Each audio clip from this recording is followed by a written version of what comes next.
The Agenda with Steve Paikin is brought to you by the Chartered Professional Accountants of Ontario. CPA Ontario is a regulator, an educator, a thought leader, and an advocate. We protect the public. We advance our profession. We guide our CPAs. We are CPA Ontario. And by viewers like you. Thank you. Ontario's many COVID-19 numbers might finally be headed in the right direction.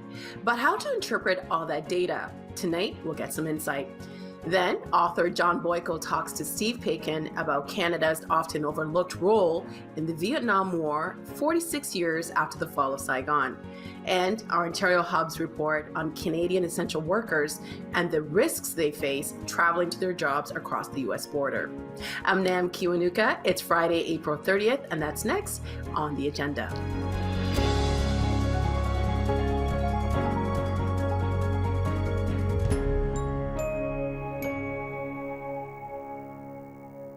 During this COVID-19 third wave, we've heard a lot of numbers, from case counts in the ICU to the percentage of people getting vaccinated and to rates of spread for the variants of concern.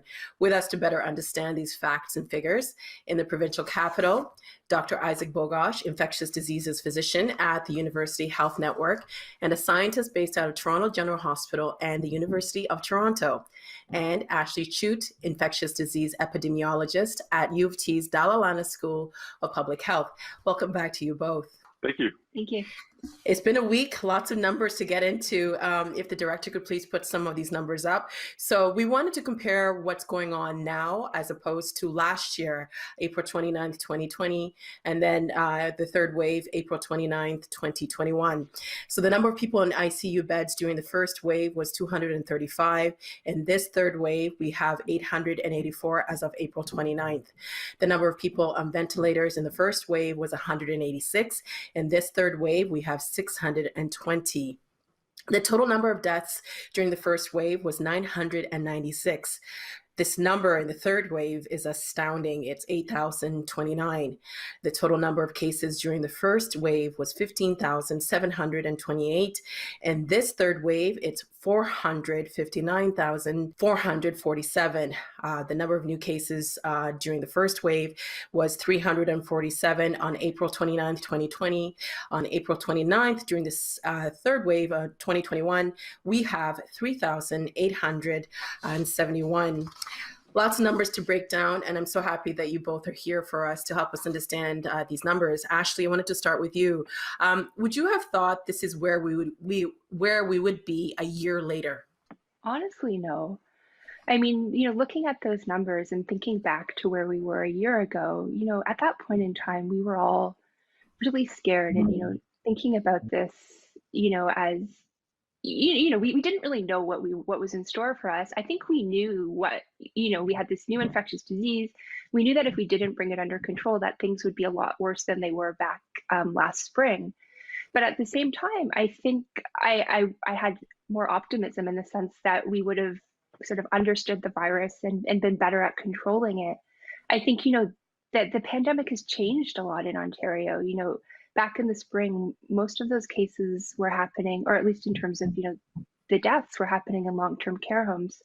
And that's really shifted. And, the fact that, we're more than a year out and we're, experiencing the worst wave of infections that we have since the start is not something that I would have predicted. And it's shifted for, I guess, a number of reasons. We're going to talk about vaccines in a little bit. But Dr. Bogosh, when you look at those numbers, what goes through your head? Obviously, the third wave has been extremely challenging. I think it's important to remember that some of those numbers are cumulative numbers over the entire course of the pandemic and not just reflective of the third wave. So that's an important caveat here. But having said that, regardless of how we look at it, the third wave is tough. I mean, we've never had this many cases of COVID-19 than ever before in Ontario. Our healthcare system has never been this stretched beyond capacity. Like, when have you ever seen adults admitted to pediatric intensive care units or tents set up outside of hospitals so we can deal with an influx of patients, or canceling surgeries throughout the province so that we have an all hands on deck approach, or bringing in healthcare workers from other provinces to really help out? I mean, by any metric, this third wave is more challenging than the first two waves. unique challenges, but some similar challenges as well. Do you think, I'm not going to ask if we would have avoided the third wave, but do you think it could have been less if we had done different things? Yeah, absolutely. Absolutely. I think there was going to be a third wave or a third wavelet, and a lot of this was preventable. A lot of this is related to policy in terms of just giving this virus an opportunity to transmit. Now, variants of concern were encroaching on the ratio of COVID-19 or SARS-CoV-2 cases in the province, and I was going to say gradually encroaching, but they were actually rapidly encroaching, and certainly made things more challenging. Having said all that, people are often treating this as that's a new virus. It isn't. We know how it's transmitted. We know where it's transmitted. We know who's at risk. We know neighborhoods at risk. We know how to keep this under control. Yeah, it's a little bit harder to keep it under control with more transmissible variants of concern, but we still know how to keep it under control. So I would say that some, but not all of this was preventable. I don't think we needed to be where we're at right now.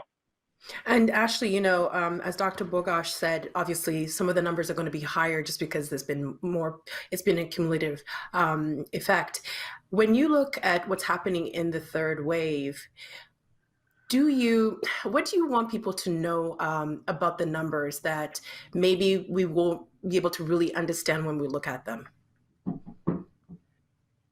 I mean, I think the really important thing when looking at those numbers is to try and take a step back, because, you know, I look at those numbers every day and you get a bit numb to them. You know, I think, you know, if we had told people a year ago that we were going to see 3,000 or 4,000 new cases a day, that would have been pretty shocking. And at this point, we're numb. You know, we've seen those numbers, we look at them all the time. And so I think it's really important to remember that, you know, there are people behind those numbers. And it's really important to remember that, you know, each of those people in hospital and each of those people who are in ICU or each of those deaths, you know, those are real people, and, you know, they have families, they have people who love them and care about them. And so as much as, you know, we're all tired and fatigued and, you know, are sort of more, you know, I think the goalposts have changed in terms of our willingness to accept the number of cases that we're having. We need to remember that this is affecting people. It's affecting, you know, the people who love the people who are infected, as well as, you know, healthcare workers and people who are treating them. So it's, you know, I think it's really important to look beyond the numbers. And Dr. Bogosh, you know, this past week it was reported that Michael Garn Hospital was transferring their patients to other hospitals because of concerns of low oxygen supply. They had 20 intensive care patients in a 17-bed ICU. 7 patients were sent to 2 other hospitals, Sunnybrook and St. Mike's.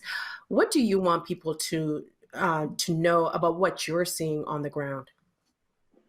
Yeah, a couple points. Obviously, I mean, like, this isn't a costume. I mean, we're all working like dogs in the hospital. It's not just doctors and nurses. There's huge teams of people working. The allied healthcare providers, you know, your physiotherapists, your occupational therapists, your speech language pathologists, your respiratory therapists, your pharmacists, and on and on and on. And then, of course, there's the non-patient facing group as well. There's, you know, people who keep the hospital going. There's the laboratory experts. There's the people in shipping and receiving. There's the people who are cleaning the hospital. Like, healthcare providers with that huge umbrella that encompasses all the, we're all exhausted. And of course, we're not unique. Everyone in Ontario is exhausted, but you know, it's busy to say the least. It's busy. There's a lot of patients.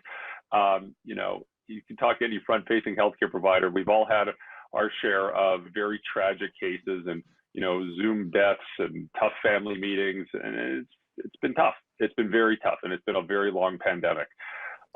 Interesting when we talk about this situation at Michael Garn Hospital. First of all, I'm at Toronto General. I'm not at Michael Garn. Secondly, I'm not an expert on oxygen or supply chains of oxygen. But I mean, obviously, that raised a lot of eyebrows. Full disclosure, I just called a bunch of people that know a lot more about this than I do and asked them, what's the deal? It sounds like that's a very local issue. It doesn't sound like this is a more systemic issue. And you know, I don't think we're going to see much more of this in Ontario. How are you coping? What keeps you going through this? Chicken wings and Lagavulin? Wait, no, sorry, that's not the right answer. Lucky this is being recorded. No, I mean, in all fairness, I'm, I don't want to give the knee-jerk middle-aged male answer of I'm fine, but in all fairness, I actually am. Like, you get up, you put on your work boots, you go to work. I mean, days are busy, that's for sure. There's some days that are better than others, that's for sure. But personally, I'm actually doing okay. I'm exhausted, but I'm doing okay. And Ashley, how are you doing? I'm fine. I mean, I'm not on the front lines. I have the privilege of being able to work at home, and I think for me, I feel pretty helpless. I want to be able to help more, and I can't. The best I can do is sort of share the data that we have and try to make projections about what may be happening in the future and try to advocate for people who don't have a voice. But beyond that, it's really, I'm sort of part of the audience in terms of watching what's unfold in the province. Well, I don't mean to interrupt. May I add Yes. one other thing? I'm Of so course. sorry. Just because my last comment, like, just because I'm fine, I mean, just stating the obvious, it doesn't mean everyone's fine. Like, we're not fine. And I think there's a lot of people who are struggling, and some of it's more obvious than others. And this is everybody. It's not just healthcare providers. It's your friends, it's your neighbors, it's your family. And, like I mentioned, I don't think it's very obvious. Sometimes it is, but a lot of the time it isn't. And I really hope people take an opportunity to really meaningfully check in on others, not just the hey, you doing okay kind of check in, but like a meaningful check in to see how other people are doing. And because it's clear that we're not okay, and people do need help. And I hope people are accepting of help, and also reaching out to others to truly see how everyone else is doing. And also, too, I think we should mention that, there does seem to be a little bit of good news. This week, Christine Elliott announced yesterday that towards the end of May, vaccines will be available for those aged 18 plus. Ashley, how close does that get us to an end to this? I mean, it is good news, and I think we need to celebrate the small wins right now. The reality is that by the fall we should have most of the population who's able and willing to get vaccinated fully vaccinated, and so we are going to see a decline in cases. We're already seeing a decline in cases. That hasn't translated into what we're seeing in terms of hospital and healthcare demand. But we're headed in the right direction, and vaccines are going to help with that. They're going to help a lot. I think the thing that's really important to keep in mind is that despite the vaccines and our desire to just get over this, we need to be aware of the fact that we are going to have to continue to have public health measures in place, at the same time that we're vaccinating. But I do think that, come the fall, we are going to be in a much better position than where we are right now. Do you have any concerns about getting us to herd immunity? Yeah, I think it's increasingly unlikely that we will reach herd immunity. And I don't think that's a bad thing. And I'm not saying that sort of as a way to scare people, but I think, a lot of the conversations that we hear is, once we get X percent of the population vaccinated, and those targets move a bit depending on if we're talking about the new variants, which are more transmissible, which means we need more of the population with immunity. Once we reach herd immunity, magic will happen and we'll throw open our doors and everything will be good again. The reality is that even if we don't achieve herd immunity, once we have enough of the population vaccinated, the vaccines work really well. They work really well at preventing severe outcomes. And even, before we reach that threshold, it's going to have an effect. It's going to result in a decline in the number of cases that we see. Throughout this pandemic, we've been talking a lot about exponential growth. The flip side of exponential growth is that we can also see exponential decline. So once we start having enough immunity in the population via vaccination, along with these other public health measures, we can start seeing pretty rapid declines in numbers of cases. So, herd immunity is a thing to aim for. And I think in the longer term, having high levels of immunity in the population is really important, but it's not the end all and be all. And Dr. Bogosh, how important is it to stress the fact that after you get your first vaccine, that you're not fully immune to even with that, we know that's true, but we're hearing a lot of stories of people stopping their physical distancing, wearing masks, and how important is it to get that message out? Yeah, it's extremely important. We know that one dose of a vaccine, doesn't matter which vaccine it is, one dose of a vaccine is really helpful, but it's not the same as two. And you really need to have two doses of these two-dose vaccine series to realize the full potential of vaccination. So after one dose of a vaccine, we're not invincible. You still have to adhere to these public health measures, and it's extremely important. And listen, the one-dose vaccine does a few things. Just like two-dose of vaccine, it reduces your risk of getting this infection, just not the same as two-dose. It also reduces your risk of getting sick and being hospitalized, again, not the same as two doses. So, vaccines are pouring into the country. We will all get our second doses. Some of us, for many of us, will still need to get our first doses first too. But this is going to happen. And, I think the real inflection point was actually about a month ago. March 22nd was when we went from a trickle of vaccines into a river. And now, as we move into from late April into early May, that is going to pick up the pace even more. And then, of course, we know with vaccine shipments in June, that's going to grow even more. Like, it's likely that we're going to get our second doses for many, not everyone, but for many of us, we'll probably get our second doses before 4 months. Don't hold my feet to the fire because I'm not 100% sure on that, but I think that might happen.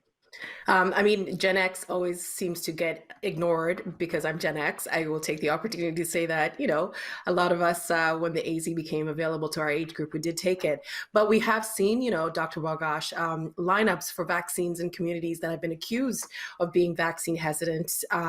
Brampton has been begging for more supply of vaccines. And this past week, we heard this tragic story about a family that was forced to pay a private company to bring their family member's body home after he was transferred to a hospital in Ottawa and later died there of COVID-19. I can't even imagine getting a bill for someone who has died in this pandemic. And then there's been the sick day battle with the government, and they finally conceded this week, but experts are still saying that it's not enough. Dr. Walgash, I don't want to put you on the spot, but you've advised the government in its response to this. At what point do you feel that what you're doing isn't effective? And have you even considered maybe just quitting if what you're suggesting is not being taken into consideration? I think it's important to recognize that you can do a lot more with a seat at the table compared to shouting from the sidelines. So listen, it's no secret. I do advise, and I'm not really private about what I advise. I'm pretty public in media and on social media about what I stand for, and that's what I stand for. Sometimes they listen, sometimes they don't. You truly can make meaningful changes with a seat at the table, and I'm privileged and happy to have that. And I'll just keep pushing. What do you say to people in Ontario? There's been so many people who are, for the majority of Ontarians, they're doing the right thing. But we're talking about numbers. We see all these numbers. Right now, it just feels like a really heavy time, and people feel helpless because, we're not politicians. And maybe some people feel like they're not in control of what's happening. What do you say to them about how to hold on in these moments? There's objective measures that this is getting better. Like, it actually is getting better. It's not about to get better, it's getting better, right? We are seeing small but real metrics pointing in the right direction in terms of the case numbers, in terms of vaccines rolling out. Listen, it's far from perfect, but we are starting to head in the right direction. I appreciate that people can feel helpless at times and not in control. And the reason they feel that way is because they really aren't in control. They aren't. You can only control certain things related to what you do in your behavior, right? You can control putting on a mask going into a grocery store. You control, not going over for a social gathering inside your neighbor's apartment. But other things are beyond our control. Essential workers have to go to work, right? Government policy is well beyond many of our reach to alter. And that can be very challenging. I appreciate that. That can be very frustrating as well. Having said all that, all pandemics end. The pandemic in Canada is far from over, but it is winding down. And I think it's going to be very interesting. Like, we're almost in May. It'll be very interesting to see what the beginning of May looks like versus the end of May. I think that we're interesting really good or interesting bad? Oh, good. Like significant, positive, transformative changes throughout the month of May. Okay. Because I think one of the questions has been a lot of concern has been our healthcare system being overwhelmed before the third wave is over. Are you concerned about that? Yeah, I'm living it right now. I mean, it's busy, and you know, we're getting transfers from other hospitals, even in the GTA, that are overwhelmed. You know, our friends and colleagues at Sunnybrook are now working in a tent in front of the hospital. My friends and colleagues who are intensive care unit doctors for adults are going over to the sick kids hospital to see adult patients in their ICUs. Like, the system is overwhelmed. I think it's also important to note that for people who are watching, that doesn't mean the hospitals are closed. We're open. We never close. If someone's sick with COVID-19 or not, and you need attention, come on in. Our doors are open, and we're happy to see you, and you will get care for sure. All it means is that, you know, essential surgeries and scheduled surgeries are being canceled. Resources are being diverted to really care for an influx of patients with COVID-19. We're extremely busy. We're extremely tired, but we're still here, and we're still happy to help. And that means for non-COVID-19 related issues as well, heart attacks, strokes, you name it. We're here to help, and the doors are open. So I hope the message. I'm glad you said that. I'm glad. I think it's important for people to hear that. We only have a few more minutes before we wrap. But actually, this past week, the world witnessed what's happening in India. Horrific images coming out of India. The daily cases are astronomical. I think in one day there was over 350,000 cases in just one day. What crosses your mind when you see those reports coming out of India? I mean, I think I'm with everybody else who's seeing this, which is, you know, there's profound sadness and also, I think, anger that this was allowed to happen. You know, what we're seeing unfold in India is predictable in the sense that that's what happens when you let the virus spread unmitigated, if you don't do anything, or if you do sort of minimal action. And, you know, what we're seeing in India is really probably not, sort of the tip of the iceberg in terms of, you know, we know that there's profound underreporting. But, you know, what happened there is, I think, what can happen in a lot of places, including what is happening in Ontario right now, is that we have this sense of exceptionalism, that for some reason the virus behaves differently in a particular area. And, you know, in India, they didn't have a large amount of virus spread throughout the winter. And so, you know, the thought was that they had immunity and that, you know, somehow they would avoid a subsequent wave. And they ignored early signs that actually the virus was spreading. They were seeing increased cases. And, you know, they delayed doing anything. And so I think, you know, it's heartbreaking, and it's also a cautionary tale, which is that, you know, we need to continue to remain vigilant and not have this sense of, you know, false optimism that, you know, just because things look okay right now, that, you know, the situation can't change, and it can't change really rapidly. Do you worry like that would happen here? I mean, to be honest, I think it's sort of what we've seen in Ontario. That's what the third wave was. It's not to the same degree, obviously, because we have responded, but it's you know, it's really easy to tip into these really catastrophic situations, and so we're seeing it on a smaller scale in Ontario. So I mean, it's not really a hypothetical at this point. I think it's, again, you know, and you know, India is the latest example, but we saw it in New York, we saw it in Italy, we saw it, you know, we've seen it, and we'll continue to see it, and it really is this reminder that, you know, until we have immunity, until enough of the global population is vaccinated, we're all vulnerable. And Dr. Bogosh, I'll let you have the last word. We've got 20 seconds left. This will get better, and it'll get better on the sooner end rather than the longer end. Vaccines are rolling out, case numbers are going down. If we have decent policy and don't reopen too fast, we'll be okay. Thank you so much to you both. We really appreciate you coming onto the program. And also, we know you're very busy and you always make time for us. We're very, very grateful. Thank you. My pleasure.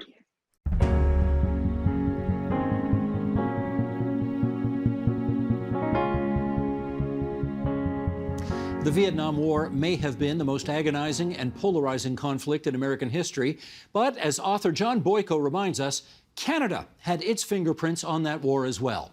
He tells us how. In his 8th book, it's called The Devil's Trick: How Canada Fought the Vietnam War. And it brings John Boyko to our virtual studio from Lakefield, Ontario, near Peterborough. John, it's great to see you again. How are you doing? It's good to see you again, Steve. We're happy to have you back on the program. Now, I'm going to start here with, well, let's start with this. We've got a lot of younger viewers who, unlike you and I, will have no firsthand memory of this war. And therefore, I need a bit of a summation off the top here. Some people thought this was a civil war between the North and the South. Some people thought this was a domino in the Cold War, communism versus capitalism. How do you see it? It was both of those things. When I was looking at how the Vietnam War began, I had to go back to 111 BC for when China invaded what became Vietnam and the Viet people. We won't go back that far, but we can skip ahead to the 1600s when the French moved in as missionaries, always chasing gold and selling God. And the French colonized what became Vietnam, Cambodia, and Laos, and then it kept that colony going for literally centuries. In 1954, when the North Vietnamese defeated the French decided to leave in 1954, and that's when the Americans came in, the Canadians too, I'm sure we'll talk about that more, and the Vietnamese, led by Ho Chi Minh, the North Vietnamese, said what they had been saying for years. That is, we have 3 goals. We want the foreigners out. It was the French, it was the Chinese, and now it was the Americans. We want a united country, North and South Vietnam, to be one, and we want Ho Chi Minh, the communist leader, to be the ruler. And there were people within Vietnam fighting against that, and the Americans and the Russians and the Soviets were seen as part of a proxy war. So it very much was a nationalist war, a civil war, and a proxy Cold War all at the same time. Interesting. One of the things you say early on in the book, which really surprised me, was that one cannot fully comprehend the Vietnam War without understanding Canada's role in it, which suggests a much bigger role that this country had than maybe anybody expected. Is that in fact the case? That is, in fact, the case. When I said the French decided to leave after losing the battle at Dien Bien Phu in 1954, a commission was put together in Geneva, and all of the big powers were there, and they decided that they would divide Vietnam in half at the 17th parallel. The communists, Ho Chi Minh, would rule the north, and the non-communists would rule the south. Temporarily, a commission would be put in there to make sure that the French left. Anybody from the north who wanted to go south, well, they could do so, and the other way around. And there would be elections that would reunite the country. Now, there were 3 countries that were asked to run the International Control Commission to oversee this, and one of those countries was Canada. And it was India and Poland as well. When that means that we were in the Vietnam War in 1954, our diplomats and our soldiers were there 10 years before the Americans came in a big way, and we were there right until the end in 1973, and we were there in many different capacities. At the same time, what was happening in Canada was being affected by that war. Well, let's go back to the 50s then, the beginning of our involvement, and we're going to bring up a picture here of someone by the name of Sherwood Lett, who was a veteran of Passchendaele in World War I and the post-D-Day drive in France during World War II. What was his role for us in the lead up to the Vietnam War? He was chosen by External Affairs Minister Lester Pearson to be the head of the Canadian contingent that was part of the ICC, the International Control Commission. As a brigadier general and as a lawyer from a successful firm in Vancouver, he had not only the military background and ability, but he also had the legal ability to understand the legal complexities of trying to enforce a ceasefire that wasn't really a ceasefire, trying to get the Vietnamese people to get along while they move from north to south, trying to keep the big powers out, and trying to get the North Vietnamese and South Vietnamese to at least play nice. We knew that there was a civil war going on under it all throughout this time, but at least to play nice enough until they could get to the 1956 elections. And it was Sherwood Lett that did a great deal to make the ICC work as well as it could. Do you think his efforts in fact saved hundreds of thousands of lives? Whether it's hundreds of thousands or tens of thousands, I couldn't guess. But he wrote back to his wife, and what he said was that we being there made things better than they otherwise would have been. That is, people who would have died were saved, catastrophes that could have happened were averted, and like in politics, it was with the ICC, their success was as much what they avoided happening as what they did.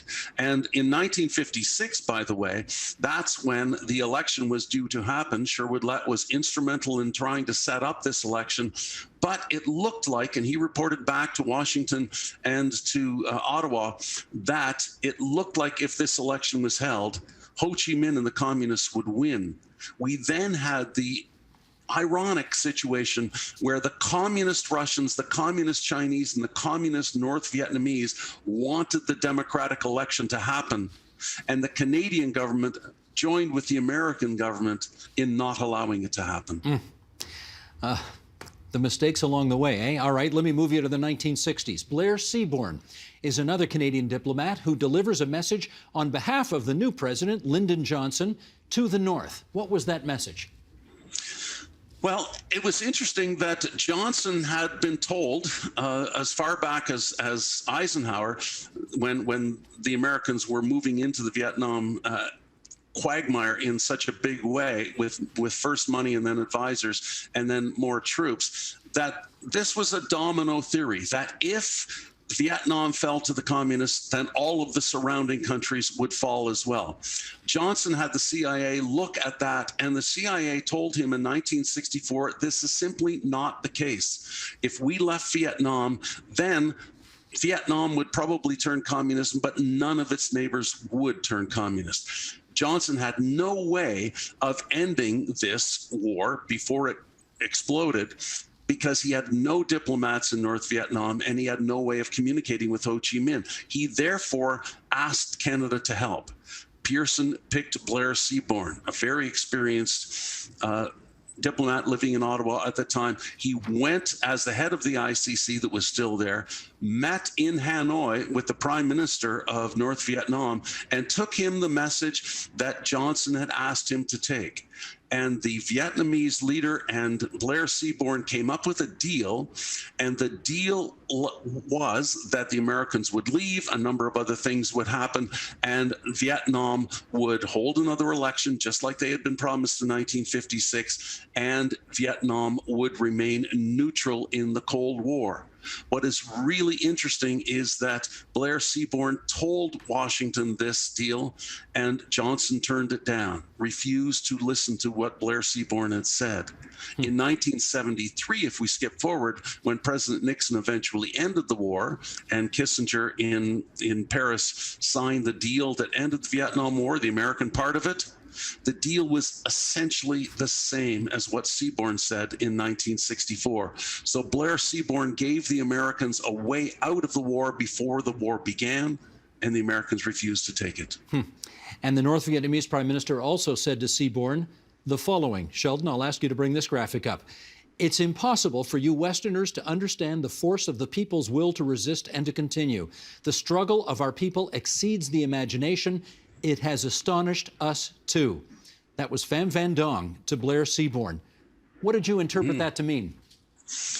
Well, I'll tell you what Blair Seaborn interpreted it to mean. When he wrote his cables back to Washington, he met with the Prime Minister 4 more times, and each time the North Vietnamese leaders reiterated that point, And the point was, you Americans can attack us. You can bomb us. You can invade us. You can do whatever you choose to do with us. But in the end, we will prevail. We will win. We will outlast you. And he was right. And isn't that exactly what happened? Yeah, that is exactly what happened. So we're looking at a picture here of the North Vietnamese Prime Minister Pham Van Dong right here. Fair to say that it was a significant attempt by Canada to stop the Vietnam War before it got out of hand? That's exactly what it was. I was lucky enough to go to Ottawa and meet with Blair Seaborn. He was in his 90s at the time, but very much still with it. And I met with him and went over the chapter that I had based on his experiences. And he told me a number of things that were very interesting, including the fact that he believed at the beginning that the Americans would take his advice, take the deal that he and the North Vietnamese had come to, and would avoid the war. But he said too many American soldiers, too many of them, he said in his words, fought like John Wayne. They thought they could bully their way through this and they would win, no matter how much he tried to convince them that they would never win. We're now going to show a picture of two politicians who had almost nothing in common. That's Mike Pearson, Canada's Prime Minister, on the left, LBJ, Lyndon Johnson, the American president, on the right. In 1965, Johnson writes Pearson, asks for Canada's help in Vietnam. Pearson later gives a famous speech at Temple University in Philadelphia, and LBJ sure does not like that speech. What did he say, John? Well, it was interesting. The speech at Temple University by Prime Minister Pearson, he was down there to accept a Global Peace Award. And he complimented the Americans for the work that they were doing in Vietnam in holding back communism. But in that speech, he criticized the American strategy of bombing North Vietnamese cities and ports. Killing civilians, he said, is never a way to victory in a war. When he left the stage, there was a phone call waiting for him. He flew to Camp David, where he met with Johnson for lunch the next day. At lunch, Johnson ignored him throughout the lunch. He was on the phone ranting and raving at McNamara about the Vietnam War and simply ignoring the Canadian Prime Minister. Finally, he took him out to a little patio porch outside and began screaming at the Prime Minister and grabbed him by the lapels of his jacket, lifted him, and said, "You came to my living room and you pissed on my rug." You can just imagine. Fascinating moment in Canadian-American history. No kidding. Can you imagine LBJ, who was well over 6 feet, and Mike Pearson, who was such a little guy, and the intimidating Texan taking him on like that? Pearson must have been shaking in his boots. And he did what Keynes Johnson once called a full Johnson on him, in that he put nose to nose in the most intimidating fashion that he could muster, complete with the grabbing of the lapels. Pearson, by the way, the next day wrote a letter back to Johnson, didn't mention that episode, and gave Canada's fulsome support to the Vietnam War. I want to talk to you now about perhaps one of the most prominent protesters in Canada of the Vietnam War. Her name was Claire Culhane. She wanted Canada to have no part of this war. She held a hunger strike. She met with the new Prime Minister, this is Pearson's successor now, Pierre Trudeau, in 1968 to send that message. What did Trudeau tell her in that private meeting that they had? Well, it was interesting because in the photograph that you just showed, she did a 10-day fast on Parliament Hill. And it was interesting that at the end of that fast, the end of the 10 days, and it was international headlines around the world, because this was a Canadian, and not only a Canadian, but in the 1960s, a Canadian woman that was leading this protest movement. That incident was just part of a larger movement, an anti-war movement that she was spearheading. Prime Minister Trudeau asked her to come to his office. She came, and within 2 minutes, a knock came to the door with an aide saying he needed to be elsewhere. And they all laughed because everybody knew that was the setup. As Trudeau was leaving, he turned, quietly said to her, "You can't imagine the pressures that I am under." And Claire Culhane said, "What do you think I've been doing out there for 10 days, if not to bring more pressure?" Now, to the extent that Canadians know something about the Vietnam War, my hunch is it's the Vietnam draft dodger, so-called. And there were, I guess, an estimated between 40 and 100,000 Americans who just simply did not want any part of that war and came up to Canada. What was the attitude of Canadians at the time to those Americans who came here? A number of things in my research surprised me. And the one thing that surprised me was that I came into this believing that we Canadians were so magnificent in that we welcomed all of these young men and women who were evading the draft. Weren't we great people? What I discovered is that the polls taken at the time said that the majority of Canadians did not want these draft dodgers to come up to Canada. They did not want them settling here. And they certainly did not want the deserters, the people who were part of the military and then left the military to come to Canada. A number of groups were organized in order to help the draft dodgers and deserters, the evaders, come up. And a number of church groups were the supporters of these organizations. What is interesting in that polls taken in a number of Canadian churches said that while the leadership of the churches agreed that they should support these refugees, these war refugees, the laity, the people in the pews, by a vast majority, nearly 60%, said, no, we should not support these young people.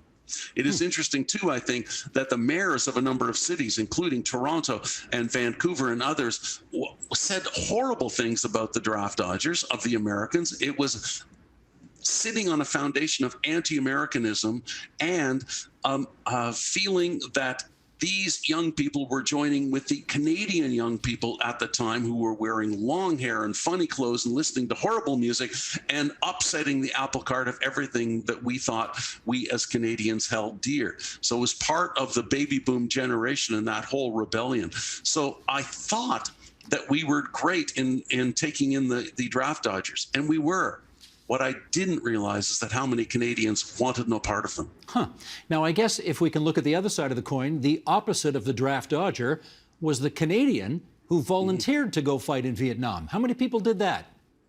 Well, about 30,000. It's hard to tell, but about 20,000. Some people said 30,000 because it's tough to tell who exactly were Canadians. If you were a Canadian and you went to the United States and signed up to fight in Vietnam and then became an American citizen, well, are you still a Canadian?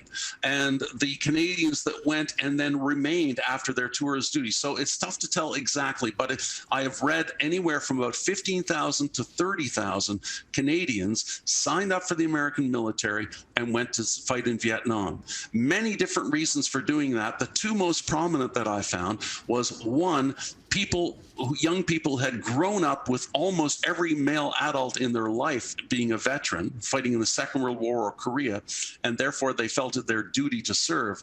The second reason is that they felt that their government was correct, the American government was correct, that we have to fight communism. And the place where communism was being directly fought and confronted was in Vietnam. So they were going to go and do their bit. And they were the two reasons that so many Canadians went and fought in the Vietnam War. And many were killed. Again, between 79 and 160 are on the Black Wall in Washington, the Vietnam Veterans Memorial. And many that returned with the same psychological damage that the American veterans came back with. And some of the veterans that I spoke with are still, despite the fact that they're in their 70s and the war was so long ago, still suffering the effects of having served in Vietnam. And I gather their efforts were only recently recognized in Canada, down in southwestern Ontario. Is that right? That's right. There's now a memorial down there. And it is interesting that the Canadian vets returned, and not immediately, but eventually began saying we deserve recognition for the service that we provided in fighting communism, not necessarily for having fought in the Vietnam War, but as part of the Cold War. We were Cold Warriors serving in Vietnam. They were not recognized by the Canadian government. They were not recognized by the Canadian Legion. They were not even allowed to lay wreaths at Memorial Day services, at Remembrance Day services in November. And so it was a tough slog for a long time, as all of the physical and psychological damage that they were suffering, they received no help for years, for decades, in order to deal with these problems. Now, as we continue our look at the leaders of both countries, we now come to Pierre Trudeau for Canada and Richard Nixon for the United States. And the two of them, quite famously, had a pretty terrible relationship. Why don't you start by telling us how Nixon used to refer to Trudeau? And yes, you can say the word. I was going to say, I can say this on television. He called him an egghead son of a bitch. And when Trudeau was told that that is how Nixon referred to him, Trudeau, and you could picture the man shrugging, said, "I've been called far worse by much nicer people." I think Nixon said, I think he said something else too, a word that begins with an A and ends with hole. Yeah, he called him that several times too. Yeah. There are occasions where he was told that the Prime Minister of Canada wished to speak to him, and his response was, "I don't want to talk to that asshole." He didn't think much of Trudeau. Trudeau respected Nixon as a leader. He respected him as a president, but he said in his memoirs he was the most uncomfortable man in his own skin that he ever encountered. He also was thrown by the fact that so many times when he would be in conversation in the Oval Office or when he visited in Ottawa, that Nixon had to turn to others for details of whatever the topic of conversation. And Trudeau, of course, knew his briefs inside and out. So it was a bad relationship, not as bad as Diefenbaker Kennedy, but it was not a pleasant relationship between the two. Mm-hmm. All right, let me take you now to the late 1970s. The Vietnam War is over. In fact, I guess April 30th, this date, 1975, the Americans left Saigon. Southeast Asia explodes. There are hundreds of thousands of refugees who are fleeing for their lives. And you have an account in your book, John, that I'm telling you is going to stay with me forever, because it is, well, they're trying to, this family's trying to escape by boat, which has been ordered abandoned by its captain. And I'm going to read this excerpt now of what came next. Rebecca sat Helen on the deck and held her with one foot while she picked Judy up with both hands and with all her might threw the screaming child out into the darkness. Judy plunged into the water just in front of Sam, and in seconds he had her. Rebecca then picked up Helen and planned her move. She tossed her crying baby high into the air and at the same moment jumped. Smacking into the water, she frantically scrambled up to the surface, plunged her hands into a splash beside her, and astonishingly caught her howling daughter. Treading water with one arm and pulling Helen close with the other, she thanked God for saving them all. I mean, you just cannot imagine, well, you can now with this kind of reportage that you've done, the circumstances under which these people fled for their lives. What was the response in Canada as they came upon our shores? Again, it was interesting for me because we have more recently lived through our welcoming the Syrian refugees, which we did based on the same model as when we welcomed the Vietnamese refugees after the madness that followed the 1975 true end of the Vietnam War.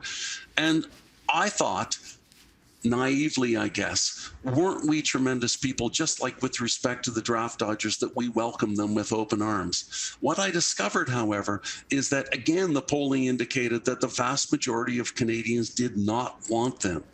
When they arrived, there was incredible racism and discriminatory practices all across Canada, especially on the West Coast, but across Canada. And what I found again was it was the church groups that were once more stepping up to give the financial support and give the bureaucratic support, because you had to register with the government to bring refugees in. And what I discovered is that, again, the church leadership were in support of bringing the Vietnam refugees into Canada, but the laity, again, was in the majority in saying we do not want all of these Vietnamese and Cambodian and others coming here. And so it was a surprise to me. And what I tried to do with the chapter and what you've just referred to is to put a human face on these refugees that were coming. And Rebecca Trin, who lives in Calgary, I had several great conversations on the phone with her, told me these stories. It was horrific to me And my heart bled for what they were going through in just simply trying to save their lives. And then to the next day be reading accounts of Canadians who saying, why should we let these people in? They're fine. Even many people on radio and television saying, they're just faking it. It isn't that bad over there. They're just trying to take advantage of us. It was heartbreaking. It also led me to see that the cost of war is always the human cost. Too often, I think, we look at the political and the military ramifications of war, and they are important. But the human cost, I think, is what we need to focus on. And the story of Rebecca Trin and her family, I think, is it at least helped me to understand that human cost. John, I always learn so much reading your books. We thank you for writing The Devil's Trick, How Canada Fought the Vietnam War, and we're grateful that it brought you to TVO tonight. Take care, my friend. Thank you so much, Steve. Always good to be with you.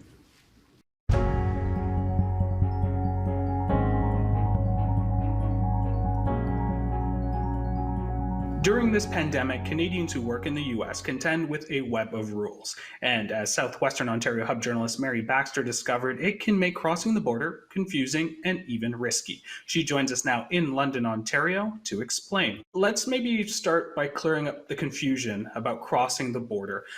When we talk about self-isolation and physically crossing the border, what do people need to know? Well, there's been a lot of different rules since borders closed to essentially non-essential traffic in March 2020. The most recent ones were introduced in February, and they have to do with quarantining and also with testing. So people who cross a land border, for instance, have to test, and I'm talking about between Canada and the United States here, they have to test in advance of crossing the border. It's, I think, roughly around 72 hours. Then they have to do another test when they're at the border, and they also have to quarantine for 14 days, which they can do at home. But during that time, on day 8, they have to take another test. They have it easy in terms of if you're arriving at the airport, you also have to do that first part of your quarantine as a hotel stay. Now, maybe it's important that we maybe start talking about what the border looked like before the pandemic, which seems like a long time ago. What was that process like for people who worked on either side of the border? So people who worked on either side of the border often would use something called a Nexus card, and it's a streamlining of the border crossing process. So they actually have to go and get an interview in order to apply for this card, and it's a joint program between Canada and the United States. It's meant for low-risk travelers, and they can use the card to, when they get to the border, to use a special lane, and they flash their card at an RFID reader, and then they're on their way. There may be a few questions from the Border Services Guard, but that's really about it. Now, for many of these workers, they under the new rules, their work is declared essential work. So it's a little bit different from being an essential worker. If we say that, we might think of somebody who is, for instance, an ambulance driver or something. But doing essential work in terms of cross-border work means anything from doing trucking to working in a hospital to working in construction, for instance. So now the way that it works for them, or the way it's supposed to, is that they actually have an exemption from the quarantines and the testing if they can prove that they do essential work. And there's a few rules that are involved in that. One, there's certain lists of different kinds of work that would qualify, and then also there's a requirement that their pattern of travel has to be regular. You know, they're crossing perhaps a few times a week or every week, that sort of thing. I want to pick up on that. Is there a distinction about procedures for those crossing the border once or twice a month, or frequently as once a week, or even daily? So this is one of the areas where there's an issue has definitely arisen. I've been told by a Windsor lawyer who specializes in border issues and in immigration. So, for instance, there was a contractor not too long ago in February who had to go down to the States to monitor a project that his company was doing, and when he came back, he was told that his work was non-essential because he was actually traveling maybe a couple of times a month. And so it didn't really meet that regular pattern of travel. And when he refused to do either the testing or the quarantine, he was actually fined nearly $4,000. I want to actually pick up on the other people that you spoke to, including a healthcare worker. What did they have to say about crossing the border regularly? Well, this uncertainty at the border, there's so much uncertainty about when are you going to be stopped? Are you going to be considered to be doing essential work? And it's creating a lot of anxiety. So, for instance, one nurse that I interviewed, she'd started a new job. She'd picked up a job in Dearborn, Michigan, and she had to go over and do her paperwork and fill that out before starting the job. When she got back to the border guard said to her, well, that was a non-essential trip, so you're going to have to test and quarantine. So she did test and quarantine, but that also meant that she actually missed her second COVID vaccination shot for COVID-19 because she couldn't go out of the house except the border. She was told at the border she could go to work. It was a very strange situation. Lots of confusion there. I'm curious, are there any solutions to help clear that up a bit? So there all through this process, there have been challenges and issues, and the federal government has used something called an order in council to clarify some of these questions as they arise through the Quarantine Act legislation. So what this does is that this gives greater direction to the border guards, who are the ones on the ground who are actually making the decisions. So that's kind of expected to be what will happen in this situation. When I asked the federal government about this, the Canadian Border Services Agency, they were already talking about how that regular pattern of travel could be not only just like daily or weekly, but there could be instances of how traveling at a couple of times a month. But they're advising people to just make sure that they've got documentation to show that they're an essential worker. So that might be something like a letter from an employer that describes the frequency and the pattern of travel. Mary Baxter, I want to thank you so much for joining us on the program tonight, and we'll see you again at another time. That is the agenda for Friday, April 30th, 2021. Next week, we'll explore some of the big mental health issues this pandemic has produced. I'm Jan Jagannathan. Thanks for watching TVO, for joining us online at tvo.org. And Steve, we'll see you again on Monday. Ontario Hubs are made possible by the Barry and Laurie Green Family Charitable Trust and Goldie Feldman. And by viewers like you. Thank you.